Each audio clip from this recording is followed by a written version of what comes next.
आज लोकसभा का चुनाव संपन्न हुआ। लोकसभा में जिस पार्टी को भाजपा को 14 में 273 सीटें मिली, 19 में 303 सीटें मिला, उस भाजपा को 10 वर्षों के बाद 240 सीटें मिला।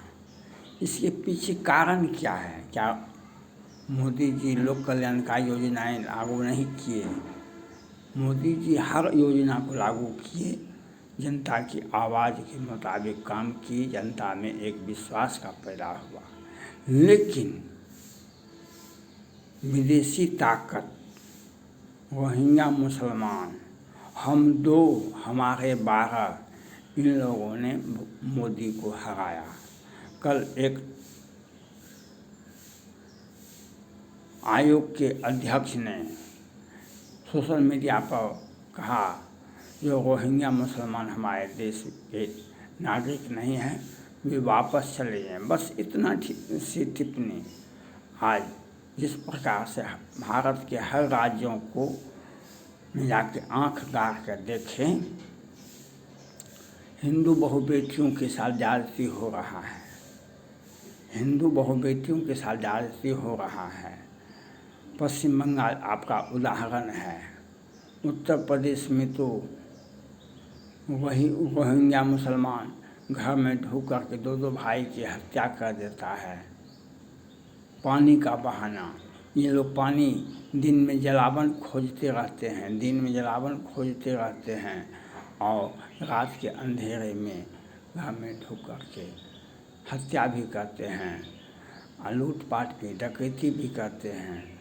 और जब इनसे किसी प्रकार का झड़प होता है तो ये झुंड में आ जाते हैं। आज पूरे भारत का स्थिति अराजक बना हुआ है। आज दिल्ली में आपने देखा, पीएफआई का मुख्यालय बनाएंगे। श्रद्धा को 35 टुकड़ा में काटा गया। आज केजरीवाल जी जेल में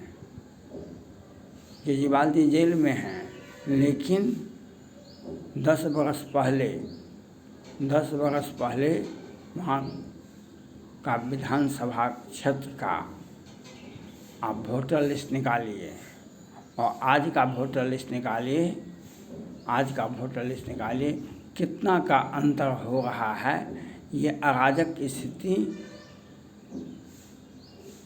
पूरे भारत में बना हुआ है। इसके लिए प्रधानमंत्री नरेंद्र मोदी जी को जिस प्रकार से धारा 370, 35A NRC वो लागू करना है, और जिस प्रकार से पूरे अराजक की स्थिति जो है, हिंदुओं के साथ जो हुआ, हिंदुओं के आंख से आंसू बहता रहा, आप उसको पोंछ नहीं पाए। इंडी गठबंधन ने जातीय उन्माद फैलाया और उसे प्रोटेक्शन दिया और एक माहौल बनाया जो भाजपा को वोट नहीं देना है, और उसको हम इंडी गठबंधन के नेता को वोट देना है। और इसमें रोहिंग्या मुसलमान हर विधानसभा, हर लोकसभा को ये प्रभावित करते हैं। एक अराजक की स्थिति, चाहे पश्चिम कर्नाटका देखो, वहाँ पर हिंदू मंदिरों में पूजा करते हैं तो वहाँ पर बम फेंका जाता है, वहाँ पर तंग और तबाह किया जाता है। और वहाँ पर पूरे भारत में बुर्का सिस्टम, वहीं पर विवाद हुआ था। वहाँ पर जयपुर में देखिए, जयपुर में अभी वहाँ पर विवाद हुआ था। अभी तो पूरे देश में इसके पहले 7 वर्ष की बच्ची के साथ हुआ था, कांग्रेस पार्टी की सरकार थी। तो ये अराजक की स्थिति पैदा किया है इंडी गठबंधन ने। और चूँकि सत्ता में मोदी जी हैं तो लोगों हिंदुओं के आंख का आंसू नहीं पोंछ सके। इन्हें रोहिंग्या मुसलमान तबाह और करते हैं, देश विरोधी ताकत इनको तबाह करते हैं। हमास के संगठन के पक्ष में केरला में भाषणबाजी हुआ था, बम ब्लास्ट हुआ था, और उसको हम 2-3 आदमी चले भी गए और वहाँ पर, तो आज वहाँ पर बहुत बड़ा जनसंख्या में बदलाव हो रहा है। विदेशी ताकत वहाँ आती है, हिंदू जो लड़कियाँ पढ़ने के लिए आती है वहाँ पर उसको तंग और तबाह करता है। वहाँ की राज्य सरकार फेल्योर है, वह तुष्टीकरण की नीति अपना, जिस प्रकार से ममता बनर्जी करती है, जिस प्रकार से वे करते हैं, उसी प्रकार से हम 2 हमारे 12 का यह सिद्धांत, ऊपर से रोहिंग्या मुसलमान, इसीलिए भाजपा की हार हुई, इसीलिए देश का अराजक की स्थिति। आपको गृह मंत्री को चाहिए सख्त एक्शन कर लेने से। ये आयोग के अध्यक्ष कुछ बोल देंगे, वे कुछ नहीं कर सकते हैं। आयोग के अध्यक्ष कुछ बोल देंगे, वह उससे कुछ नहीं होता है। आपको ठोस कार्रवाई करनी पड़ेगी। इनका साजिशन है, जनसंख्या इतना बढ़ाओ कि अगले 50 वर्षों में 20 वर्षों में हिंदुओं से आगे हो जाओ। जब चंद्रशेखर जी प्रधानमंत्री थे तो पाकिस्तान के प्रधानमंत्री ने कहा कि आप हमको जम्मू कश्मीर दे दीजिए, तो चंद्रशेखर जी ने कहा ठीक है, हम अभी आपको जम्मू कश्मीर दे देते हैं। ताकि ये उस समय में भारत में मुसलमानों की संख्या 10 करोड़ थी। कहा कि यह भी मुसलमान को ले जाइए। तो वहाँ के प्रधानमंत्री ने कहा कि नहीं, ये नहीं हो सकता है। कल की तरफ फिर ये नहीं हो सकता है। आज 25 करोड़ मुसलमान भारत में लगभग हो गए हैं, और ऊपर से रोहिंग्या मुसलमान, अराजक की स्थिति। और प्रधानमंत्री नरेंद्र मोदी जी खुद जिम्मेवार हैं, क्योंकि मणिपुर की घटनाएं, वहाँ म्यांमार से मणिपुर आए हुए लोग अराजक किसी देश का पैदा किए हैं। इसके लिए पक्ष और विपक्ष दोनों जिम्मेवार हैं। आज पश्चिम बांग्लादेश से गाइड होता है ममता बनर्जी, उस वोट को ले हैं, बांग्लादेशियों को बंगाली मुसलमान कह देते हैं। बांग्लादेशियों को शेख शाहजहां जैसे पूरे पश्चिम बंगाल में किस प्रकार से आदिवासियों के साथ, हिंदुओं के साथ हो रहा है।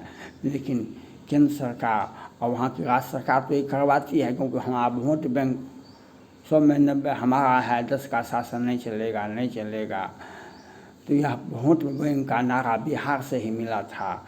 और इनका जनसंख्या जातिगत गणना करवाना इनका मकसद यही था, हिंदुओं को बांटो और हमको शासन करने का। ये देश विरोधी ताकत को हवा देने में आगे हैं।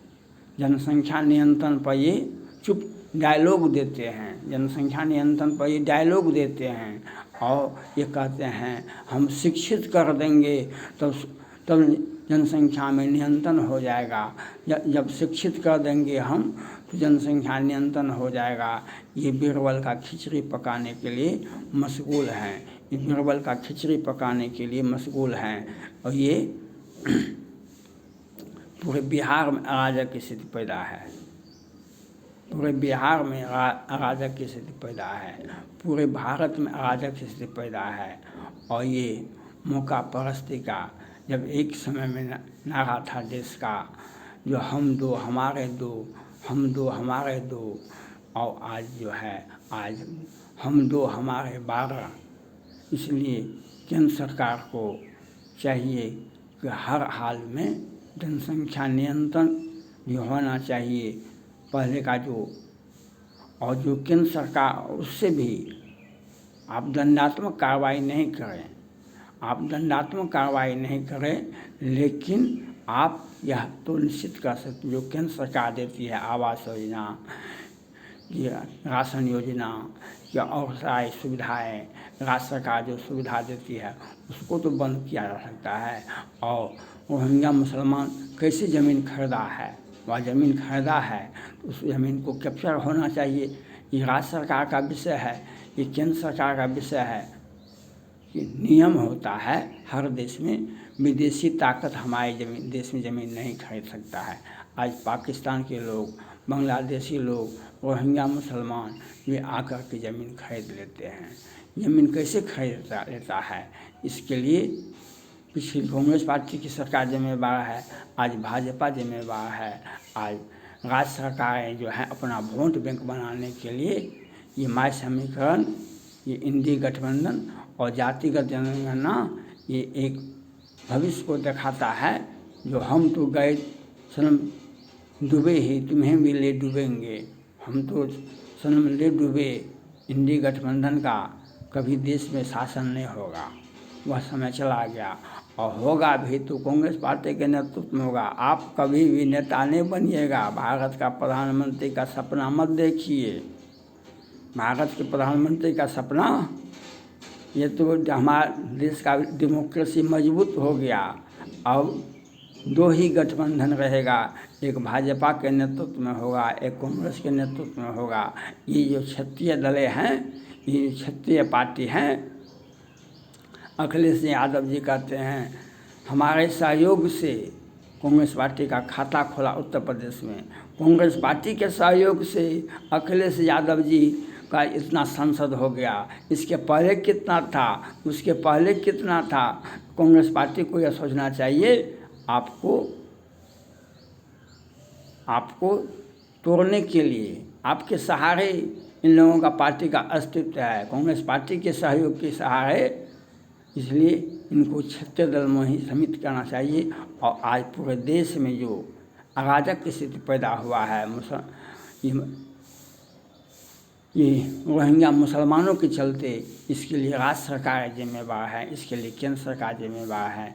इसके लिए क्योंकि आपके 2 बच्चे हैं, वहाँ पर 20 बच्चे आ जाएंगे तो आपके बच्चे कैसे पढ़ेंगे, उनको सुविधा कैसे दे देंगे आप, यह सोचना पड़ेगा। देश के अराजक की स्थिति के लिए आपको सोचना पड़ेगा। जो किसी भी परिस्थिति में आपको 2 से 3 बच्चे हैं, और ये जो बांग्लादेशी हो, पाकिस्तानी हो, रोहिंग्या हो, जब विदेशी ताकत होता है तो जम्मू कश्मीर में पत्थरबाजी होता है, हिंदुओं का पलायन होता है, हिंदुओं का बहु बेटियों का इज्जत लूटा जाता है। इसके लिए आज केंद्र में मोदी जी की सरकार है। इसके लिए आपको एक हमारे 12 का जो नीति बनाए हैं वह गलत नीति है। इसका अंजाम आपको खुद व्यक्ति विशेष को भी भुगतना पड़ेगा। और राज्य सरकार, केंद्र सरकार इस पर सख्त एक्शन लेना चाहिए। थैंक्स।